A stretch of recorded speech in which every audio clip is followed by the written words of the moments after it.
Nah, I fucks with Pat. Yeah. Look at how he talks to these niggas. Yeah, yo. Yo, turn that shit up. Turn that shit the fuck up right now. Talking that shit. Let's go. Yo. When you up and you winning, shit is awesome. Never felt real pain till a nigga lost one. If somebody take from you, what it's gonna cost them? Tired of niggas acting like they really put in work.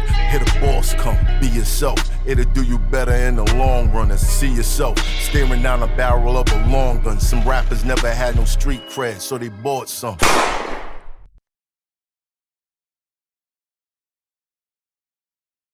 February 27th, a new day. It's a new day. I'm excited about it. And I just want to say, and we talked about it, off camera, whatever, and I just think that comedy, like, we don't need rap beef in comedy. You know what I'm saying?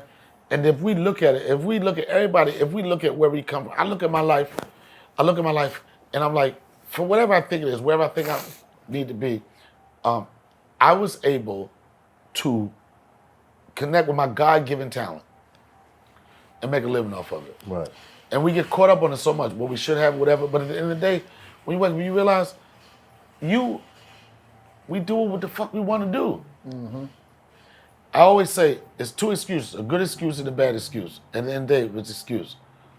We could say the industry hold you down, you can't do this, but now I'm talking about a person doing it for 30 years, you can make it. I came from flyers, putting flyers on cars. I came from word of mouth. Now, if you have the work ethics, and a little bit of talent, you're winning this business.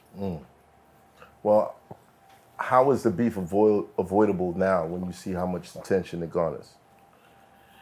It's hard not to get in that grasp, because the easy route is coming there. Oh, I could say this, I could clap back.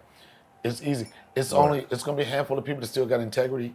It's gonna be a handful of people that still care about the art. Me personally, the art form of stand up. If they're not good, there's gonna be people that take the easy route. But the easy route, eventually, you're gonna have to live with yourself, and you're gonna feel something.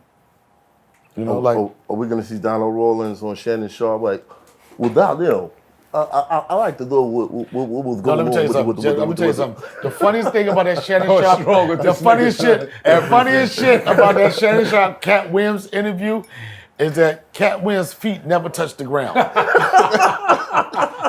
That nigga looked like that nigga shit was like just floating up there. And then it didn't matter what he said. Shannon said, okay, you can't say that. Don't say that, Cat. You can't say that. Oh, come on, Cat. You can't say that. It didn't matter what that nigga said. I'm 4'2". Oh, Cat, no, come on, Cat. You can't say that. You can't say you 4'2", Cat. You 4'3", Cat. Come on, Cat. Oh, no. Oh, Cat, don't say that, Cat. Oh, come on, Cat. You can't say that. Anything that nigga said, nigga. Oh, come on, Cat. You can't say that, Cat. Go on, Cat. Oh, come on, Cat. You can't say that. I don't understand how you align with losers. That nigga said, they know I'm coming. I know I'm coming. The nigga blew the interview up, and the nigga feet never touched the ground. Okay, come on, Cat, get another drink, Cat. Come on, Cat, get another drink, Cat. I've had one more drink than you've had. Cat Williams is a comedian prince. That nigga is Prince. That nigga is a comedian prince. I agree with that. I know they're coming. They know I'm coming. Oh, whatever. Salute to all my motherfuckers. Listen, I know it sounds crazy. Why can't somebody get fined for that? What's going on? Nigga, I'll be sure behind the camera. Oh shit! I might be sure. That nigga, I might be sure behind the camera. I might be sure. I might have an understanding. Yo. Shout out to my man A, man. Shout out to my man A, man. That's my boy. They know you look like Albie Shore. I know you look like Albie Shore. And I'm going to do the best job I can. It started people to look at comedy, but at the end of the day, let's go back to being funny. Facts. Mic drop. Yeah, that's kind of tough to do. But I mean, when you see an interview like costs $52 million, 52 million views. You trying to now With- motherfuckers trying to within a copy that. month. Right. 52 million views. Right. How do you not Wanna do that? exploit this cheat code? Integrity. For that integrity, but then the niggas like, man, the way get they was that cutting that Benzino shit up, nigga, everybody had a Cat Williams story. Everybody. One nigga said, I remember Cat was a kitten. And he was just meowing. That's what you're trying to piggyback. But you know what? You can stay the course and create your own lane. What y'all doing, create your own lane. This is what I'm saying. This show is an example of not having to fuck with the industry. Podcast and shit, what I respect about it, this is what, because I'm an old head. Right. I respect the fact that it gives motherfuckers who've been doing it in the game a voice. Have a voice and be able to make money. Joe Buttons, right? I don't know if that's a competitor or whatever, but I remember He's like a weird cousin. he's a weird cousin, Yeah. but I know the nigga before he was a cousin. Do you remember when he was doing the morning show? Yeah. I was part of that. He was on. Yeah. Tracy, the mean queen, Right. remember Tracy? Right. And I mean, they probably had a relationship that nobody can understand. But I remember, I think it was Starbuck Wild came, they got fired. Tracy was scrambling for a morning show. Nobody understood why the fuck is Joe Button. Button running the morning. She saw something, Right.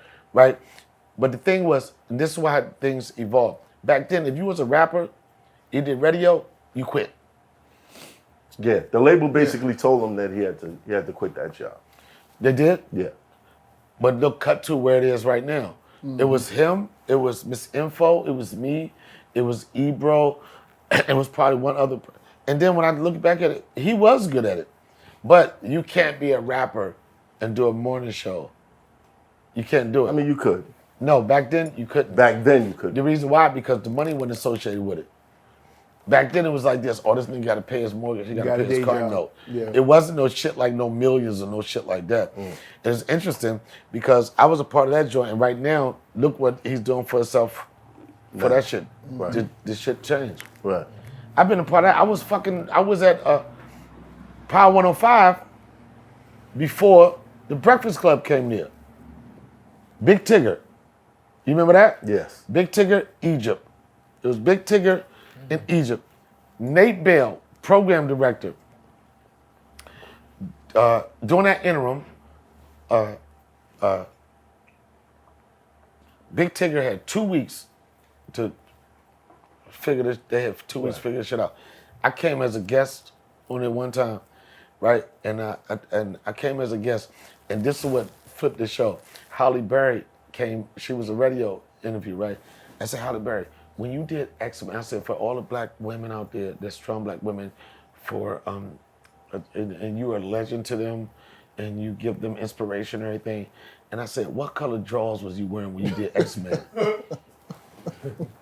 Yo, she said, I wasn't wearing any. Boom!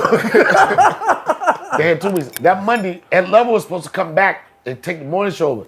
Nate saw something with that crew. He was like this, I'm switching this whole shit up. We did the show. We did that show. Big Tigger, Egypt, and Ashy, right? Then Big Tigger, you know, that nigga's a money nigga. Right. He all about money. He didn't get the money he wanted, so they said they was gonna give me and Egypt a shot. Me and Egypt doing it. Me and Egypt doing the show, and we killing it. Then Helen Litter, she's a program director up there, right? She can't leave well enough alone. Me and Egypt got it popping. We bringing theatrics to the show and everything. Then she wants to go back to the roll call shit. She want to go back to the Egypt Ed Lover with Dr. Dre. Yeah. Yeah, they did the Yeah, roll call. roll call. Yeah. Yeah, but it, What's up, y'all? What you got to say? we was 15 past that. Right. And me and Egypt was killing it. And then that went past. So I've been in and out of radio for a while. That's why I know on the Breakfast Club, they be coming at me. Them niggas can't come too hard at me because they know I did all that type of shit. Right. You know? And I never wore a dress. Now, Envy will wear a dress. You're Charlamagne sure about that? has wore Envy wear a dress. Charlamagne has worn a dress. I'm pretty sure of it. You're pretty sure. Yeah, I'm pretty sure of it. And well, if he doesn't, he got to pick. Anytime, I'm telling you, you cannot switch complexions and not wear a dress. You can't go from a dark-skinned nigga. How this nigga from Brooklyn and Harlem, how you a dark-skinned and a light-skinned nigga in the same nigga, son? You can wear a dress. Yo, the nigga contour his cheekbones. I'm pretty sure the nigga contour his cheekbones.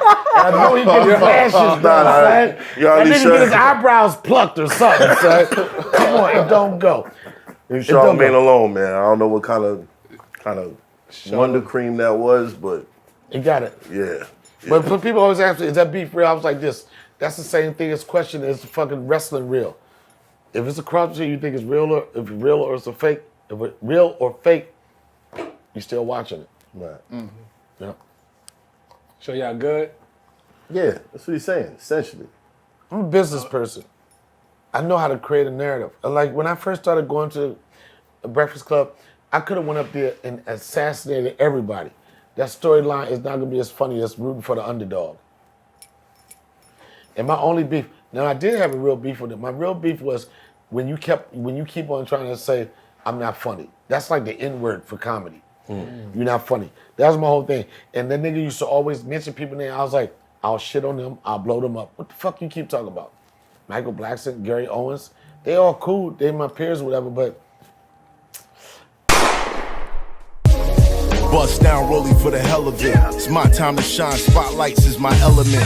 Fuck a plain Jane, don't insult my intelligence. I don't plan on selling it, so I don't see the relevance. You niggas having pawn shop nightmares. I'm light years ahead of niggas, even on a light year. Dawn Perignon stain the laces of my night ears. Born poor, but I'ma die rich, nigga, life's fair.